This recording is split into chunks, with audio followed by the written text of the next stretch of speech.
Hello everybody and welcome back to Cafe Allez, Belvoir Castle. I think most of you know by now, my name's Mark, and you'll certainly know that if you've been on the journey with us so far, where we've been looking at each of the coffees on our coffee shop menu in turn, and we're tearing through that journey. So here we are at number 7, the penultimate in our series. We're going to look at the Caffe Macchiato.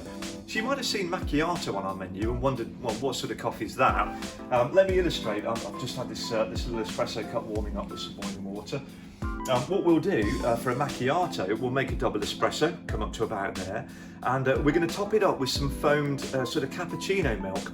And I always used to think that a macchiato in Italian meant marked, but Joe on our team's got Italian heritage, and thankfully he's put me right. It actually means stained.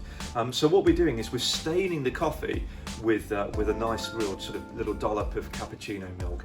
Why would you order that? Well, if you like a very short, intense coffee, but you just want to maybe bring the temperature down just a touch, and you maybe want to bring out some sweetness and give it a bit more balanced flavour, then adding some foam milk would really do the job. Hence the macchiato is quite popular, but you're still getting that lovely intense coffee.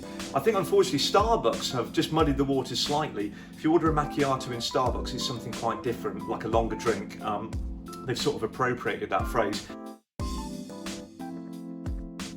But here you would get a traditional Caffe Macchiato, so I'll illustrate by making one, I think. It's got to be cappuccino milk, by the way, otherwise the milk will just sort of disappear under the surface, so I'll see if I can illustrate. So we're going to bring some water through the brewing head, bring it to the right temperature, grind some coffee fresh for your drink. Fresh coffee tastes best. Let's go ahead. As always, we'll default to whole milk, but we can make this with whatever kind of milk you like, really.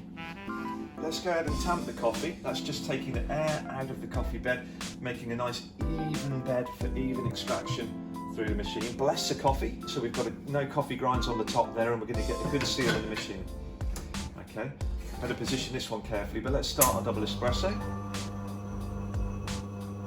There we go, just move that down like that. There we go. We can let the machine do what it does while we steam the milk.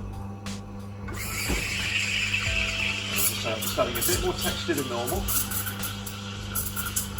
Generate some cappuccino milk, just stretch the milk. You can see the volume coming up in the jug. I'm just going to take this to 65 degrees. So it's good and hot, but we're not going to make it taste burnt. Wipe the wand, give it a purge. Here's our double espresso shot. You can see the lovely crema on the top there. Just going to combine that with the milk. There is our Caffe Macchiato. Nice. Hope you enjoy it. Thanks everybody.